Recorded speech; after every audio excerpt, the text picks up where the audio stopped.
Hello guys, welcome back. एक और episode के रिव्यू में आपका बहुत बहुत स्वागत है। दोस्तों, टाइम टू टाइम ये देखा जाता है कि जैसे बिग बॉस भी इन घर वालों का झगड़ा, लड़ाई, दंगा फसाद ये करवाते रहना चाहते हैं। आज भी देखा गया कि जब नॉमिनेशन का पावर मिला रजत दलाल को कि भाई तुम एक को सेव कर लो अपने साथ साथ, तो दिग्विजय को उसने सेव कर लिया, जो कि ऑब्वियस सी बात है। मैंने आज एक वीडियो बनाया था, उसमें साफ साफ ये बोल ही दिया था कि वो अपनी दोस्ती निभाने के लिए दिग्विजय को सेव कर लेगा। लेकिन वो ये गणित लगाना भूल गया कि ये पहले से इतना पॉपुलर है और जो इसके साथ में नॉमिनेट हैं कंटेस्टेंट, वो काफ़ी वीक हैं, उनकी कोई फ़ैन बेस नहीं है। तो ये तो वैसे भी बच ही जाना था। लेकिन क्योंकि वो भी ये नहीं चाहता था कि मैं किसी और को सेव करूं, तो इसलिए उसने जो पहले से ही सेव है दिग्विजय, मतलब वो जाता ही नहीं भाई, बहुत वोट पड़ रहे हैं उसको, तो उसी पे अपना वोट उसने ख़राब कर दिया। और ये हो सकता है उसकी स्ट्रैटेजी हो, लेकिन बिग बॉस को ये लगा कि ये इसने अपनी दोस्ती निभाने के लिए किया, और बाकी लोगों को भी यही लग रहा था कि हाँ भाई, ये इसने दोस्ती निभाने के लिए किया है। तो ये यहाँ पे बात ख़त्म हो जानी चाहिए थी। लेकिन बिग बॉस ने एक तिल्ली डाल दी कि मैं आपको एक चुगली की बात बताना चाहता हूँ कि अगर रजत दलाल दिग्विजय को सेव नहीं भी करते, तब भी ये बेघर नहीं होने वाले थे, क्योंकि ये टॉप टू ट्रेंड कर रहे थे। वोट इनको टॉप टू में है, ये इतने वोट पड़ रहे हैं, मतलब नंबर वन पे तो रजत है ही, दूसरे पे दिग्विजय था। तो बिग बॉस की यहाँ मंशा क्या थी? बिग बॉस की यहाँ मंशा ये थी कि यहाँ पे घर वाले इससे सवाल पूछें कि भाई तूने ऐसा क्यों किया। तू जब कहाँ था, जब ये विभिन्न को तूने ये सवाल पूछे थे कि तूने अपने दोस्त को बचाया, हमें क्यों नॉमिनेशन में डाला, तब तो तू बहुत उछल रहा था और एक तरफा बोल रहा था कि भाई ये तो बायस है, बायस है। तो ऐसा कुछ बवाल चाहते थे बिग बॉस के, कोई तो सवाल इससे पूछे कि क्यों तूने वोट उसे ही दिया। भाई हम तेरे दोस्त नहीं है क्या? हम तुझे यहाँ खाना खिला रहे हैं, तेरी बातों पे हंस रहे हैं, तेरी शेरो शायरी में तेरा हाथ बटा रहे हैं, सपोर्ट कर रहे हैं, तो हम तेरे लिए कुछ नहीं? वो 2 दिन आए हुए हुए हैं उसको, वो तेरा सब कुछ हो गया? तो ऐसा हुआ ही नहीं कुछ। तो यहाँ बिग बॉस का प्लान हो गया चौपट और फेल। ऐसे कई मौके आए हैं जहाँ पे बिग बॉस ने ये कहा है कि इसने ऐसा ऐसा किया, लेकिन अगर ये ऐसा करता तो तुम्हारा फ़ायदा हो सकता था। लेकिन घर वाले हैं वो ऐसे हैं कि अगर कोई ऐसी बात है कि अविनाश और विवियन के खिलाफ है, तब तो सब सीना चौड़ा करके आ जाएंगे, उंगली सब दिखाने के लिए। क्योंकि यहाँ पे रजत दलाल से गलती हुई है, तो सब ने इस तरीके से अपने होठों पे उंगली रखी है और वहाँ से 9-2-11 हो लिए। और यही डिसीजन अगर विभिन्न ने, अविनाश ने लिया होता, तो देखना यहाँ पे क्या सीन बनता, कुछ अलग ही सीन बन जाता, बिल्कुल अखाड़ा। क्योंकि यहाँ पे रजत है तो सब ने चुप्पी ऐसे साध ली है जैसे कि बिल्ली को देख के चूहे भाग जाते हैं, बिल में छुप जाते हैं, उस तरीके का मुझे सीन दिखाई दिया। अच्छा, यहाँ पे ऑब्जेक्शन उठाया अपने करण भाई ने। एक लड़ाई, वो उनकी बहुत तगड़ी लड़ाई है ये इस सीज़न की, जो नॉमिनेशन में करी है। जो करण ने सवाल पूछा कि जो मैं तिल्ली फेंकता हूँ उससे आग भी लगती है क्या? ये जो लड़ाई है, ये इस सीज़न की करण वीर मेहरा की सबसे बड़ी लड़ाई है। यही बस लड़ाई है, आप इसको लड़ाई समझो या कुछ भी समझो, बहस समझो, कुछ भी, यही ये तो है। एक लाइन में आप सब मतलब निकाल लो उसके। ये फाइट है, फुल फाइट है ये, पूरी ताकत से।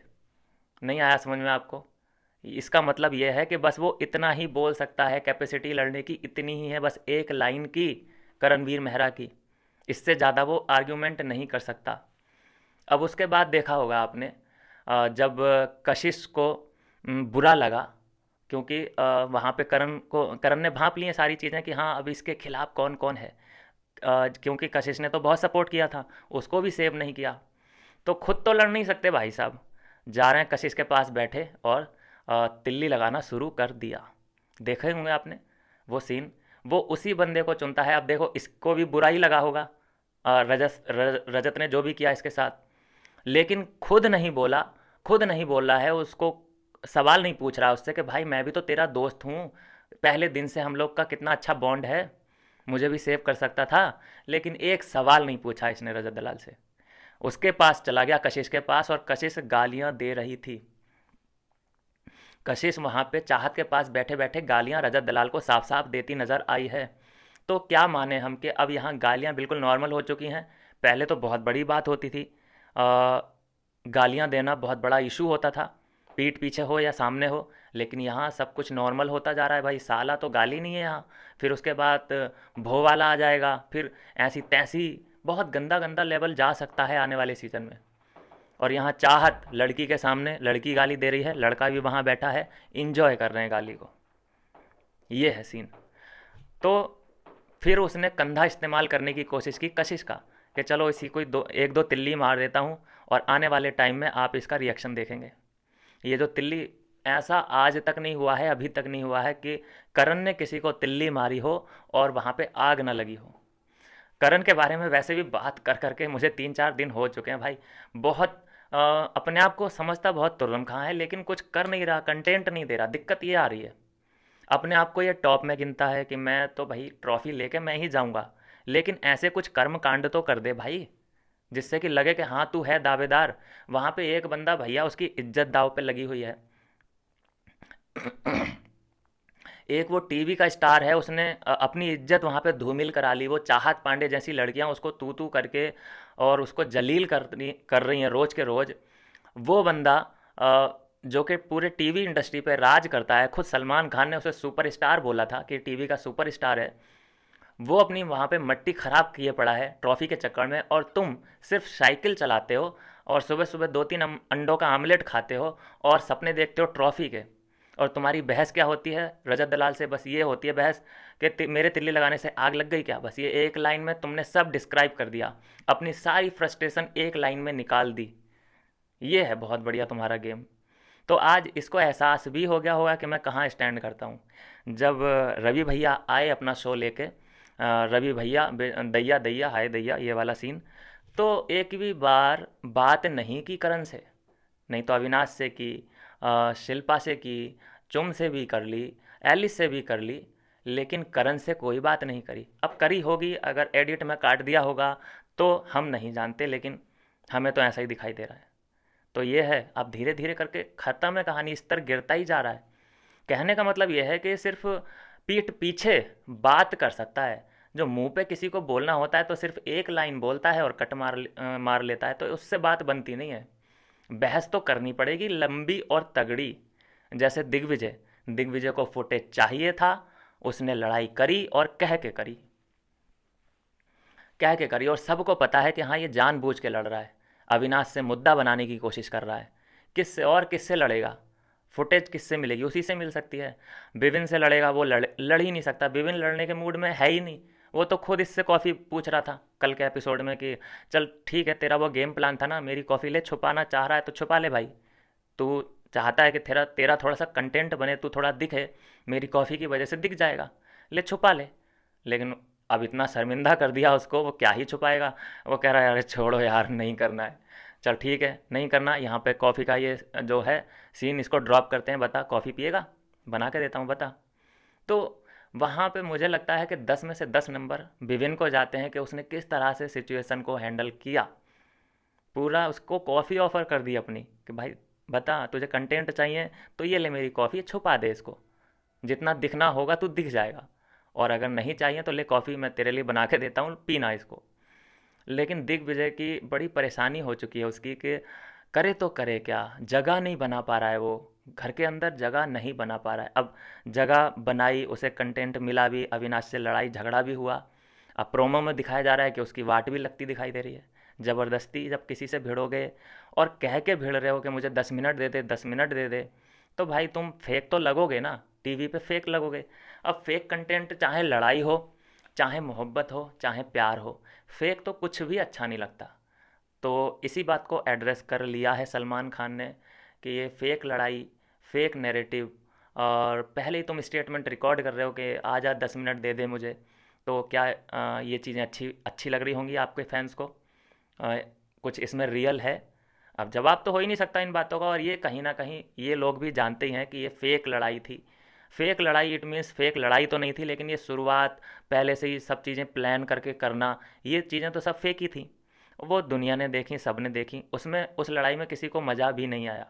एक होती है अंदर से आए, खिन से एकदम, बिल्कुल जल, जैसे कि करणवीर है वो जला भुना बैठा है अविनाश से, है ना, विवेन से भी जला भुना बैठा है। किसी दिन ये लड़ेगा विवेन से या अविनाश से, तो वो रियल दिखेगा हमें कि हाँ इनमें तो खिंस है। लेकिन ये आते ही दिग्विजय लड़ने लग जाए किसी से तो वो रियल नहीं लगेगा। ये बात उसको समझ नहीं आई, क्या हुआ आई डोंट नो। तो चलिए कशिश के ऊपर थोड़ी सी बातचीत कर लेते हैं। बेचारी 3-4 डेढ़ हफ्ता हो चुका, हम बात ही नहीं करते हैं उसके बारे में, थोड़ी सी इंपॉर्टेंस दे देते हैं उसे भी। वो एक्सपेक्ट कर रही है कि मैं चाहे किसी को भी धोखा दे दूं, जैसे दिग्विजय को दे के आ गई वहाँ से। और यहाँ भी वो यही इस्तेमाल कर रही थी कि मैं, देखो, एक ने हथियार डाल ही दिए थे चाहत ने, उसने सोच लिया कि मैं तो टाइम गॉड बन नहीं सकती। दो कंटेंडर थे, एक शिल्पा एक रजत। अब ये शिल्पा के साथ इसका बॉन्ड अच्छा है, लेकिन इसको क्लियर दिखाई दे रहा था कि रजत के सामने शिल्पा नहीं टिक सकती। तो जो पहले से ही स्ट्रांग है उसी को स्ट्रांग करते हैं। अब मैं अगर उसको सपोर्ट करूंगी रजत को, तो आगे जाके हो सकता है कि वो अपनी छतरी मेरे ऊपर भी तान दे, मुझे थोड़ी सी छत्र छाया मिल जाए। लेकिन वो रजत है भैया। रजत ने इसके सारे प्लान 2 मिनट में चौपट कर दिए। और जो खिंस खिंस के इसने गालियां दी हैं, आपको सुनाई नहीं दी हैं, म्यूट कर दी गई हैं, इसने गालियां दी हैं गंदी गंदी। रजत को गालियां बताइए। और वहाँ पे चाहत भी है, और वहाँ पे करण भी बैठा था, गालियां इसने दी हैं। अब चाहत को इतना बुरा लगा कि भाई 2 दिन की आई, वो बेस्ट फ्रेंड बन चुकी है उसकी। अब जब उसकी अगर हिस्ट्री जान ले चाहत, अब हो सकता है भाई चाहत की भी हिस्ट्री हमें थोड़ी ना पता है, क्या पता वो भी ऐसी हो। लेकिन हिस्ट्री बिल्कुल अच्छी नहीं है कशिश कपूर की, ये तो हम सभी जानते हैं। तो उसकी वकील बन के आई और उसकी तरफदारी करने की कोशिश करी। देखो रजत का एक मूड है, एक है पुकी मोड। अगर वो मज़े वाले मूड में है तो वो हंसता रहेगा, आप कुछ भी बोलो वो हंसता रहेगा हंसता रहेगा। और अगर उसका एंग्री मोड ऑन हो गया तो चाहे सामने कितनी भी सुंदर लड़की हो, चाहे उसने कितनी भी फनी बात करी हो, और उसका मूड एंग्री होना ही होना है। वो चाहत पांडे तक को नहीं छोड़ता है, वार्निंग दे देता है। वो तो लड़की है तो बच जाती है वो, क्योंकि वो लड़कों से भिड़ना ज़्यादा पसंद करती है, यही तो उसका प्लान है। तो इसीलिए तो उससे भाग जाते हैं सबकी, ये लड़कों से बहुत लड़ना पसंद करती है, लड़कियों के सामने बोलती बंद हो जाती है चाहत की। देखा ना आपने, चुम के सामने नहीं टिक पाई, तुरंत बोलती बंद अपनी भी कर दी उसकी भी कर दी कि भाई तू ठीक है, मत लड़ मुझसे भाई, मैं तुझसे नहीं लड़ना चाहती, मैंने तेरे नाखून नहीं मारे। लड़कियों से ये 2 मिनट के अंदर अंदर लड़ाई ख़त्म कर देना चाहती है, क्योंकि वहाँ से कुछ भी इसे विंटेज नहीं मिलेगा, कुछ भी इमोशनल जो कार्ड होता है, उसकी सिंपति जो होती है वो नहीं मिलेगी। लड़कों के केस में ये होता है कि हाय रे, ये रजत दलाल हाथी सा, और मैं तो मासूम सी गुड़िया, मुझ पे ही अटैक कर रहा है और मुझे दबाने की कोशिश कर रहा है, एक लड़की को नेशनल टेलीविज़न पे दबाया जा रहा है। तो ये कई चीज़ें हैं जो कि फैंस के दिमाग में बैठ जाती हैं कि भाई इतना हट्टा कट्टा नौजवान चाहत से भिड़ रहा है। तो इसीलिए ये लड़कों को ही अ, जान करके टारगेट करती है।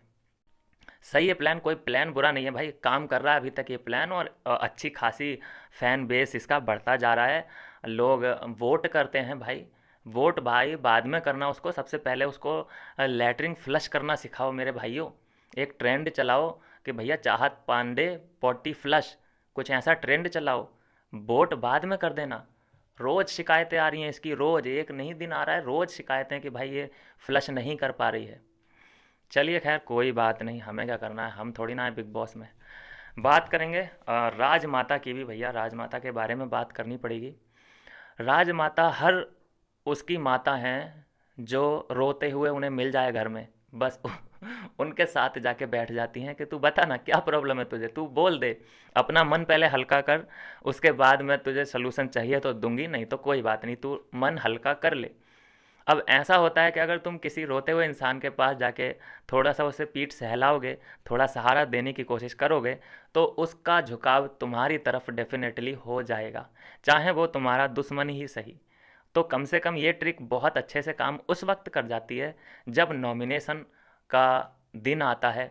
फिर उसके दिमाग में ये चीज़ें घूमने लगती हैं कि यार जब मैं इमोशनल थी, मैं मेरा लो फेस चल रहा था, तब ये शिल्पा जी आई थी और इन्होंने मुझे सहारा दिया था, तो ठीक है इस बार इन्हें छोड़ देती हूँ, किसी और को कर देती हूँ। तो इसी तरीके से शिल्पा मैम ने पूरे घर में एक स्ट्रांग बॉन्ड बनाया हुआ है। किसी को ये नहीं लग रहा है, हमने अभी तक ऐसी अब कन्वर्सेशन नहीं हम सुन रहे हैं किसी के भी मुंह से कि शिल्पा जी मेरी बहुत बुरी, आई I मीन मेरे लिए बहुत ही बुरी हैं। एक बस श्रुति का ज़रूर बहुत नाराज़ है, क्योंकि वो गेम प्लान समझ चुकी है, और घर वाले सभी आई थिंक समझ चुके हैं उनका गेम प्लान क्या है, सबके साथ अच्छा बन के रहना है। अच्छा, ये काम सिर्फ शिल्पा मैम ही कर सकती हैं और किसी से नहीं होगा। जैसे एग्जांपल देता हूँ, अगर चाहत पांडे सबकी अच्छी बन के रहे, कोई उसे एक्सेप्ट कर लेगा? उसके मुंह पे बोल दिया जाएगा कि तू अगर उधर बात करेगी तो इधर मत कर, और अगर इधर बात करेगी तो उधर मत जा। सबको ये वार्निंग दे दी जाएगी, लेकिन क्योंकि शिल्पा मैम है, उनका एक अलग है माइंडसेट और अलग प्लेटफॉर्म, हीरोइन रह चुकी हैं, तो थोड़ा सा दबाव बना हुआ है। तो उनका जो सीन है कि भाई मैं तो विवियन की भी हूँ, मुझे तो अब अविनाश अविनाश भी अच्छा लगने लगा है, करण तो मेरा पहले से ही है, तो किसी को भी इन चीज़ों पे ऑब्जेक्शन नहीं होता है।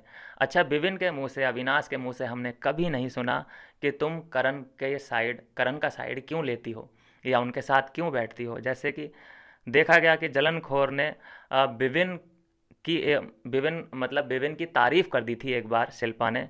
एक बार डस्टबिन साफ़ किया था विविन ने, तो जब ये बोल दिया कि यार देख, तू बोलता है ना कि काम नहीं करता विविन, करण को दिखा रही हैं कि देख उसने डस्टबिन साफ़ की है और यहाँ रख दिया। तो इस बात पे भाई साहब इतना खुंस गए कि टाइम गॉड ही नहीं बनाना चाहते थे कि भाई वो अगर एक काम करता है तो 10 जगह बताती है वो, इसका मतलब वो उसकी तरफ झुकाव ज़्यादा है, मुझे प्यार नहीं करती है। भाई सबकी अपनी अपनी यहाँ पे प्रायोरिटी हैं, सबको ये पता है कि कौन मेरे साथ खड़ा रह सकता है, कौन नहीं रह सकता। सिर्फ चार का तो देखो, पूरी सभी जनता को पता है, ऑडियंस को पता है कि ये चार एक दूसरे के लिए खड़े हैं। बाकी के लोग जो हैं उनकी सबकी प्रायोरिटी हर हफ्ते चेंज होती नज़र आ रही है। जैसे कि हम देख रहे हैं आजकल की श्रुति का इधर बैठना शुरू किया है उसने, अब अविनाश के ग्रुप में बैठना शुरू किया है, बग्गा पाजी इधर बैठ रहे हैं अब क्यों ऐसा, इनकी काया पलट क्यों हुई भैया? क्योंकि इन्हें उधर इज्जत नहीं मिली, उन्हें उधर 11वें प्लेयर के तौर पे देखा जा रहा है। मतलब जो ना बॉलिंग कर सकता है ना बैटिंग कर सकता है, तो उसको लास्ट में भेजो, इज्जत ही नहीं कुछ। तो अब उधर से लात मार दिए गए हैं तो फिर न्यूट्रल तो बनना ही पड़ेगा। इधर तुम फिक्स हो नहीं सकते क्योंकि इधर तो चार हैं तो हैं, बाकी कोई नहीं है। तो उधर से तुम्हें लात मार के भगा दिया, इधर चार में तुम चारों को भेद नहीं सकते, तो तुमने अपने आप को न्यूट्रल बताना तुम्हारी एक मजबूरी बन गई। और क्या ही कर सकते हैं भाई, न्यूट्रल बोल दो, उससे अच्छा है कि इधर भी अच्छा लगेगा लोगों को सुनने में, इधर भी अच्छा लगेगा, और लोग हमारी थोड़ी इज्जत भी रख लेंगे कि भाई हाँ ये है बंदी जो न्यूट्रल खेल रही है। देखो श्रुतिका पे मुझे दया पता है क्यों नहीं आती, ये ही वो लड़की थी जिसने इतना इरिटेट किया था विवियन को और अविनाश को शुरुआती दिनों में, उन्हीं उसी झुंड में थी ये, बहुत बोल रही थी और करण इसे पूरा पूरा इस्तेमाल कर रहा था। बाकी सब घर वाले भी इसका पूरा पूरा इस्तेमाल कर रहे थे, और इसको ऐसा इसके दिमाग में बैठ गई थी चीज़ें कि सबसे बड़ा गद्दार विलेन कोई अगर इस घर में है तो विवियन और अविनाश ही है। जो ये एक्टिंग कर करके इन दोनों के ऊपर चढ़ती थी, और एक दिन ऐसा नहीं जाता था भाई, बहुत इन लोगों ने गालियां दी हैं। इसीलिए अब जब उधर से लात पड़ी है और अब इधर आने का ट्राई कर रही हैं, और अब तो बीच में ही है, अब तो मुझे लगता है कि जैसे पहले हर दिन चिल्ला लेती थी इन दोनों के ऊपर, अब मैं देखता हूँ कि हर दिन ये रो लेती है। अब हर दिन हमें श्रुतिका के आंसू दिखाई देते हैं। भाई तुम्हारी इसका मतलब ये है कि गेम की जो स्ट्रैटेजी थी वो बिल्कुल ख़राब थी, बिल्कुल ख़त्म। इससे तुम ये अंदाज़ा लगाओ कि तुमने जो प्रिडिक्शन की थी कि ये करण मेरे साथ खड़ा रहेगा, शिल्पा मेरे साथ खड़ी रहेगी, इसका बहुत ज़्यादा टाइम बर्बाद उधर ही हुआ है। तो अब लास्ट में यहाँ आने का कोई मतलब बनता नहीं। हाँ बातचीत करो, कोई दिक्कत नहीं है, लेकिन तुम अंदरूनी कुछ बातचीत करने की कोशिश करोगे, एक बॉन्ड क्रिएट करने की कोशिश करोगे कि ला तू अपने कपड़े मुझे दे दे, मैं तेरी ड्रेस पहन लेती हूँ, मैं मैचिंग मैचिंग कर लेते हैं आज दोनों, ले मेरा मेकअप यूज कर ले, एक जो होता है ना बहन चारा, वो नहीं हो सकता। तो प्रिडिक्शन जब तुम्हारी गलत हुई है तो तुम्हें अकेले ही रहना पड़ेगा, सरवाइव करना पड़ेगा। एक जो सबसे बड़ी प्रिडिक्शन ख़राब हुई है, जिसने बिल्कुल मिस कैलकुलेशन उसका हुआ है, वो है कशिश। कशिश ने बिल्कुल सरेंडर उस ग्रुप में जाके किया था, झुंड में, एक है ग्रुप एक है झुंड, उस झुंड में अपने आप को बिल्कुल सरेंडर कर दिया था। उधर लॉयल्टी दिखाने के लिए अविनाश से भिड़ी, इधर ईशा से भिड़ी, शुरू में ही भिड़ गई थी इन लोगों से, बिना किसी को जान पहचान भी नहीं करी, बातचीत नहीं करी, भिड़ गई। क्यों? क्योंकि इधर जगह बनानी थी झुंड में। अब झुंड यहाँ पे बिखरता नज़र आ रहा है, झुंड ही बिखरता नज़र आ रहा है। तो अब ये सोच रही है, आज भी देखा हमने, सोच रही है बैठ के चाहत के साथ कि यार जो मैंने किया क्या, इसका मतलब तो मेरा गेम ही गलत हो गया। हो गई ना बेटा, ज़्यादा तुम उस्ताद बन रहे थे, उसको गालियाँ भाई, आते ही किसी को गालियाँ मत दो। बैठना है तुम्हें, जो पसंद है बैठो, लेकिन तुमने लड़ाई एक तरफ का मतलब दरवाज़ा ही बंद कर दिया। दो रूम थे तुम्हारे पास, दोनों में बैठते पहले, दो दो चार चार दिन जगह बनाते उधर, फिर देखते कि तुम्हारी सोच किधर मिल, क्योंकि तुम तो खुद गद्दार हो, तुम तो खुद विलेन हो। तो तुम्हें ऐसे लोगों की संगति तो अच्छी लगेगी जो इरिटेटिंग लोग हैं, जिन्हें लोग पसंद नहीं करते हैं झुंड में, मतलब तो तुम्हारी जगह बिल्कुल झुंड में बनती भी थी। अब वहाँ से तुम्हें लात मार के भगा दिया गया है, रजत ने तो बिल्कुल एक्सेप्ट करने से मना कर दिया है। सहारा किसका है? चाहत का है, जो कि चाहत का खुद को पता नहीं है कि मेरा क्या होने वाला है आगे जाके। वह न्यूट्रल न्यूट्रल बोल के जनता को गुमराह करो कि मैं तो न्यूट्रल हूँ, मेरा तो कोई नहीं है, ना मेरा रजत है ना मेरा अविनाश है। और परेशान भी सबको कर लेती है, अविनाश विपिन रजत सबको परेशान भी कर लेती है न्यूट्रल न्यूट्रल बोल के। और अगर इसके साथ कुछ गलत हो जाए तो एक्सपेक्ट भी करती है कि ये मेरा साथ दे, वो मेरा साथ दे। ऐसा कैसे हो जाएगा? मुझे लगता है न्यूट्रल वालों का, चलो मैं झुंड की रिस्पेक्ट करता हूँ, मैं इधर ग्रुप की रिस्पेक्ट करता हूँ, लेकिन जो न्यूट्रल बोलता है अपने आप को, जो न्यूट्रल मतलब दोगला, वो दोनों तरफ से बेनिफिट लेना चाहता है। अगर वो दोनों तरफ से बेनिफिट लेना चाहता है तो मेरे हिसाब से दोनों तरफ से वो बजना भी चाहिए। जब भी मौका मिले, नॉमिनेशन का हो, कोई टास्क का हो, कुछ भी हो, जो बीच में है उनको सबसे पहले बांध देना चाहिए मेरे हिसाब से तो। तो ये है आज के एपिसोड का रिव्यू। और कल प्रोमो में जो दिखाई दे रहा है सलमान खान, जैसा मैंने आपको बता ही दिया था कि सलमान खान हमें दिखाई देने वाले हैं। और वो अ, अविनाश और दिग्विजय को उन्होंने पकड़ लिया है और जीन्स फटवाने की कोशिश कर रहे हैं। अब तुमसे भैया जीन्स नहीं फट रही है तो तुम कह रहे हो कि मैं आदमी फाड़ देता हूँ। आदमी फाड़ देता हूँ भाई। बड़ी बड़ी बातें बड़ा पाव खाते हैं। दिग्विजय ने बहुत लंबे लंबे शॉट मारे हैं, बहुत ही ज़्यादा। ये है ना कि उसी कम्युनिटी से आते हैं जो लंबी लंबी चौड़ी चौड़ी हाँकते हैं सोशल मीडिया पे कि ला अपना लोकेशन भेज, ये भेज, वो भेज। अच्छी खासी पर्सनैलिटी है दिग्विजय की, बहुत अच्छा दिख रहा है स्क्रीन पे। बस एक अलग गलत संगति में जाके इसने गेम खराब कर लिया। अलग संगति, फालतू का अविनाश से पंगा लिया इसने जाके। किसी मुद्दे पे लड़ता, किसी मुद्दे पे मतलब जेन्युइन अगर कोई मुद्दा होता उस पे लड़ता तो समझ में आता था। लेकिन फालतू का बोल रहा है उससे कि 10 मिनट दे दे मुझे, तो वो सबको दिख रहा है भाई, यहाँ कोई लकड़ी वाला चश्मा लगा के थोड़ी ना बैठे भाई, यहाँ पे कांच का है। तो ये सीन है। और इसमें एड्रेस कर लिया है सलमान खान ने, औकात दिखा दी है मैं कहूँ एक तरीके से तो। अब यहाँ पे कुछ लोग बोलेंगे कि अविनाश की भी तो डांट पड़ रही है। अविनाश की डांट इसमें कहाँ पड़ रही है, मुझे समझ नहीं आ रहा। क्योंकि जो धमकी दी है कि तुझे फाड़ दूंगा 20 से, वो दिग्विजय ने दी है। एक जो चीज़ कि तुम फुटेज के लिए ये कर रहे हो, तो ये फुटेज के लिए, तो फुटेज तो वो मांग रहा था, दिग्विजय ने मांगी है फुटेज, तो ये भी तो डांट उसी की पड़ रही है। इस बात में मुझे नहीं लगता कि अविनाश की डांट पड़ रही है। आप ही बताओ, मुझे कमेंट कर देना। मुझे जो दिखाई दे रहा है कि यहाँ पे साफ साफ वो बोल रहे हैं कि तू आदमी फाड़ने की बात कर रहा है, तुझसे जींस नहीं फटी। तू फुटेज क्यों फुटेज लेने के लिए तू उससे बोल रहा है कि 10 मिनट दे दे, तो मिल गई तुझे फुटेज। तो यहाँ दिग्विजय को टारगेट किया गया है। मुझे नहीं लगता कि अविनाश को ज़्यादा बोला जाएगा। लेकिन ये भी आप उम्मीद रखिए कि अविनाश को भी ज़रूर टारगेट किया जाएगा।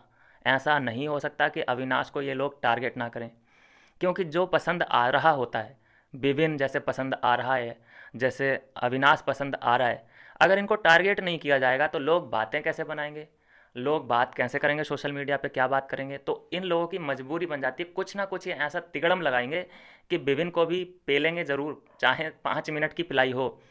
और ऐसा ही अविनाश के साथ भी होने वाला है, उसकी भी पिलाई ज़रूर होगी किसी ना किसी। भाई बतेरे टॉपिक होते हैं, एक हफ्ते में कहीं से भी 1 मिनट का टॉपिक उठा के पेल देंगे। अगर कुछ नहीं मिला तो वही उठा देंगे जो ये लोग साथ में बिस्तर इस्तर में सोते हैं, ईशा एलिस और ये अविनाश। बहुत ज़्यादा यार ये लोग क्लोज हो रहे हैं, कुछ गड़बड़ ना हो जाए, मुझे तो ये लग रहा है। कुछ इनको रिलेशन मुझे लगता है पहले ऑफिशियल कर देना चाहिए, उसके बाद कोई दिक्कत नहीं है। लेकिन उसके बाद भी थोड़ा हद में और सरहद में होनी चाहिए बातें। जो इनके एक्सप्रेशन होते हैं जब ये लोग बैठे हैं एक बेड पे, और जो एक्सप्रेशन होते हैं इनके, समझ में आती हैं कुछ चीज़ें। अभी इग्नोर कर रहे हैं मेकर्स, अभी सोशल मीडिया पे सभी लोग भी इग्नोर ही कर रहे हैं इन चीज़ों को। लेकिन किसी दिन अगर खुलासा बहुत होगा, मतलब खुलासा अगर हुआ तो बहुत तगड़ा होगा। तो ऐसा भी हो सकता है कि इसी चीज़ को एड्रेस कर लें सलमान खान की, करते क्या हो भाई तुम, तुम्हें पता नहीं है कि कैमरे चल रहे हैं। तो खैर ये है आज के एपिसोड का रिव्यू। ज़रूर अपनी राय रखें, और आपकी राय काफ़ी इम्पोर्टेंट होती है। पूरे गेम और आने वाले रिव्यू आप तक आते रहेंगे। सभी अपडेट्स के लिए आप चैनल को सब्सक्राइब कर लीजिए। मिलते हैं अगली वीडियो में नई अपडेट।